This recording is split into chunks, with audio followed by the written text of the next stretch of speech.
بڑھائے گا رحمان کا کلام، جنت میں لے کے جائے گا رحمان کا کلام۔ الحمدللہ رب العالمین والصلاة والسلام علی سید المرسلین، اما بعد فاعوذ باللہ من الشیطان الرجیم، بسم اللہ الرحمن الرحیم، الصلاة والسلام علیک یا رسول اللہ وعلی آلک واصحابک یا حبیب اللہ، الصلاة والسلام علیک یا نبی اللہ وعلی آلک واصحابک یا نور اللہ۔ مصطفیٰ جان رحمت صلی اللہ علیہ وآلہ وسلم نے نماز کے بعد حمد و ثنا و درود شریف پڑھنے والے سے فرمائے دعا مانگ قبول کی جائے گی، سوال کر دیا جائے گا۔ نماز کے بعد الحمدللہ رب العالمین والصلاة والسلام علی سید المرسلین، اب دعا کریں، اللہ کے حمد ثنا درود شریف، اور انشاءاللہ دعائیں قبول ہوں گی۔ صلو علی الحبیب صلی اللہ علی سیدنا و مولانا محمد وعلی آلہ وصحبہ وبارک وسلم۔ قرآن پاک، قرآن عظیم، قرآن مجید، کتاب مبین، بہت سے اس کے نام۔ میرے رب کا کلام اللہ کی طرف سے نازل ہوا میرے آقا صلی اللہ علیہ وسلم پر۔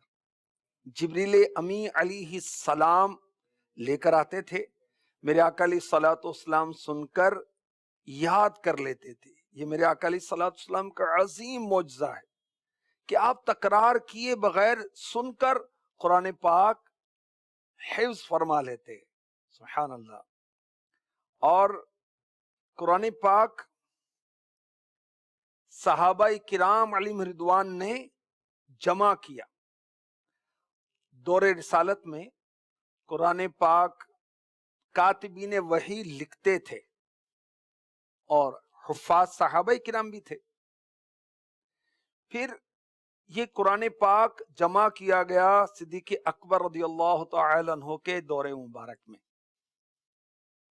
اور آپ کے بعد فاروق اعظم رضی اللہ تعالی عنہ کے دور میں وہ نسخہ کتابی صورت میں موجود تھا جو میرے آقا علیہ الصلوۃ والسلام کی زوجہ محترمہ امت کی ماں حضرت سیداتنا حفصہ رضی اللہ تعالی عنہ کے پاس محفوظ تھا۔ اسی نسخے سے اور قرآن پاک کے نسخے بنائے گئے اور دنیا بھر میں جہاں جہاں اسلامی حکومت قائم ہوئی تھی وہاں پر بھیجے گئے، اور قرآن اس کی حفاظت کا ذمہ رب تبارک و تعالی نے لیا ہے۔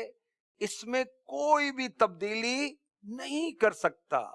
سارے انسان اور سارے جنات مل جائیں، قرآن جیسی ایک آیت بھی نہیں بنا سکتے، کیونکہ یہ ہے میرے رب کا کلام۔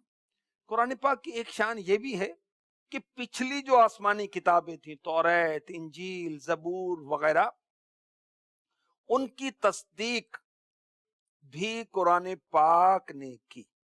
چنانچہ ارشاد ہوتا ہے وَمَا كَانَ هَذَا الْقُرْآنُ أَن يُفْتَرَى مِن دُونِ اللَّهِ وَلَكِنْ تَصْدِيقَ الَّذِي بَيْنَ يَدَيْهِ وَتَفْصِيلَ الْكِتَابِ لَا رَيْبَ فِيهِ مِن رَبِّ الْعَالَمِينَ۔ اور اس قرآن کی یہ شان نہیں کہ کوئی اپنی طرف سے بنا لے، بے اللہ کے اتارے۔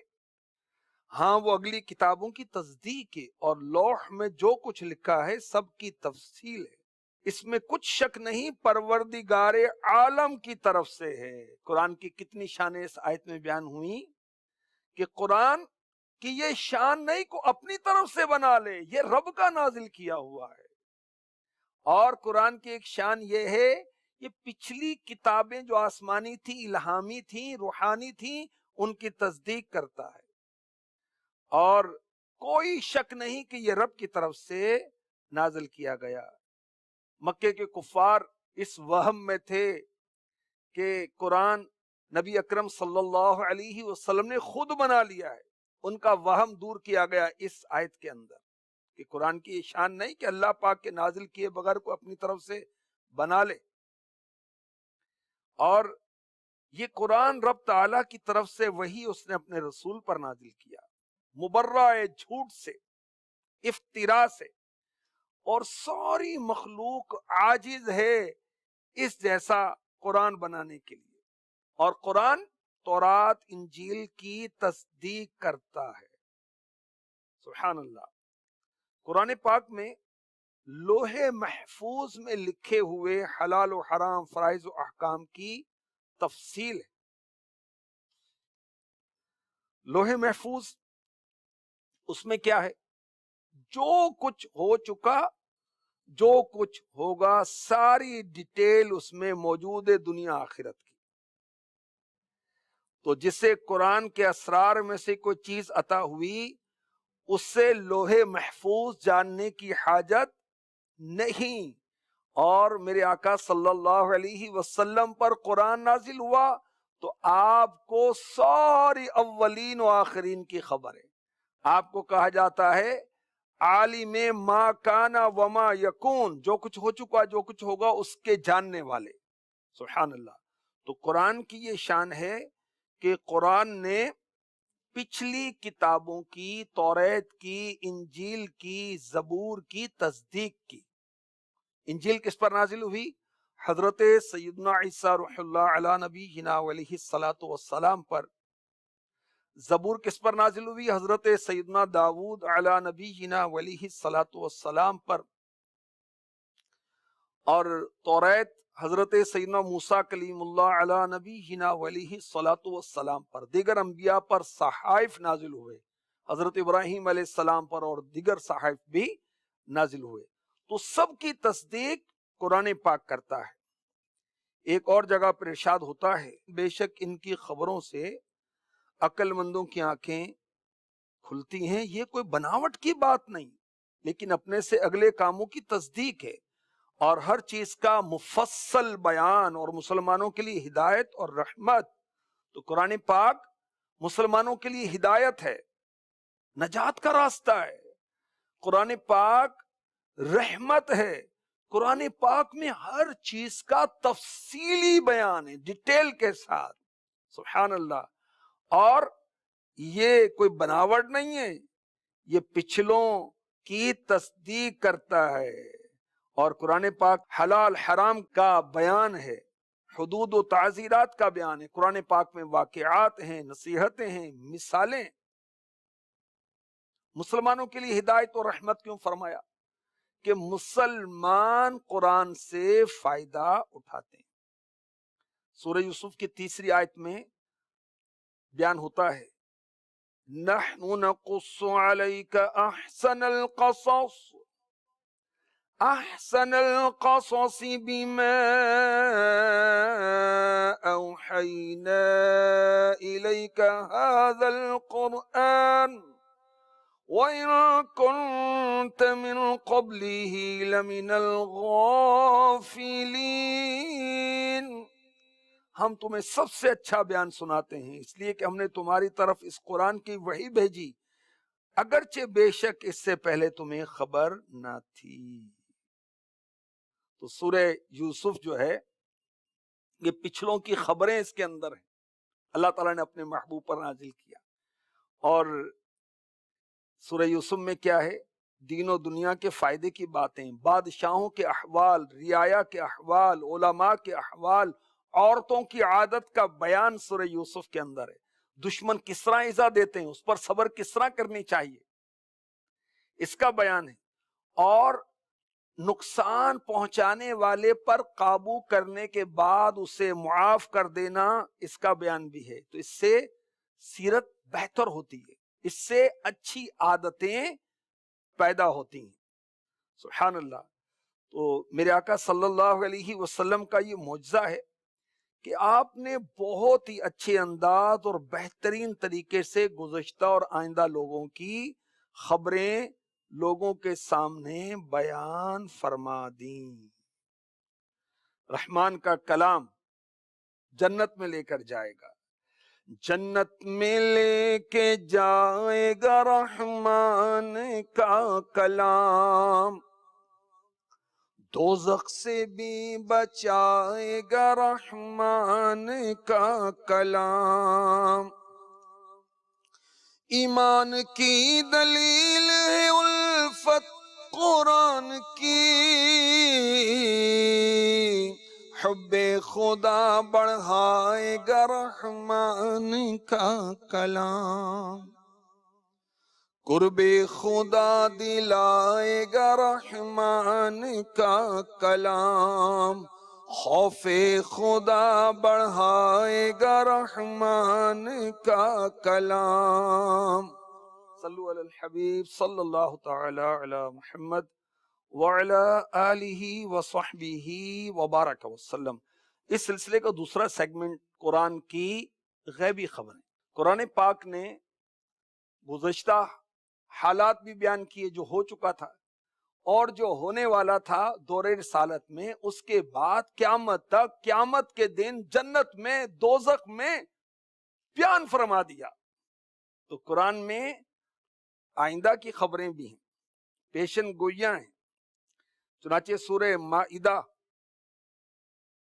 چھٹا پارہ آیت نمبر 3 میں ارشاد ہوتا ہے، اليوم اکملت لکم دینکم واتممت علیکم نعمتی ورضیت لکم الاسلام دینا۔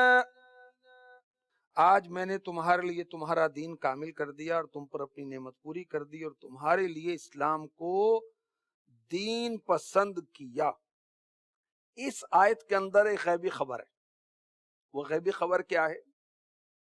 کہ دین مکمل ہو گیا اور اب حضور پر نور صلی اللہ علیہ وسلم دنیا سے پردہ فرمائیں گے۔ اس آیت کے نازل ہونے کے بعد 81 یا 81 یا 82 ڈیز میرے نبی صلی اللہ علیہ وسلم دنیا میں رہے، پھر آپ نے دنیا سے پردہ فرمایا۔ شریعت مکمل ہو گئی، دین مکمل ہو گیا، کوئی کمی نہیں ہوگی، کوئی نسخ نہیں ہوگا۔ میرے آقا صلی اللہ علیہ وسلم کی وفات شریف کی خبر اس آیت کے اندر دی گئی، اور حضرت سیدنا صدیق اکبر رضی اللہ تعالی عنہ یہ سمجھتے تھے، کیونکہ صحابہ میں سب سے زیادہ علم والے صدیق اکبر ہیں۔ ان کو کہا جاتا ہے اعلم الصحابہ، صحابہ میں سب سے زیادہ علم والے۔ اور خلفائے راشدین میں سے جو ہیں ان کے بعد یہ علم رکھنے والے ہیں، ان کے بعد حضرت عبداللہ ابن مسعود رضی اللہ تعالی عنہ اس امت میں سب سے بڑے عالم ہیں۔ اللہ پاک ہمیں بھی علم نصیب فرمائے۔ اب اس سلسلے کا تیسرا اور آخری سیگمنٹ ہے سورتوں کے فضائل۔ یہ اس لیے شامل کیا گیا ہے تاکہ آپ کو شوق ہو قرآن پڑھنے کا، ذوق پیدا ہو۔ سورہ سبا یہ 22ویں پارے میں ہے۔ سبا عرب کا ایک علاقہ یمن کی حدود میں قبیلہ ہے، اس نسبت سے اس کا نام رکھا گیا ہے۔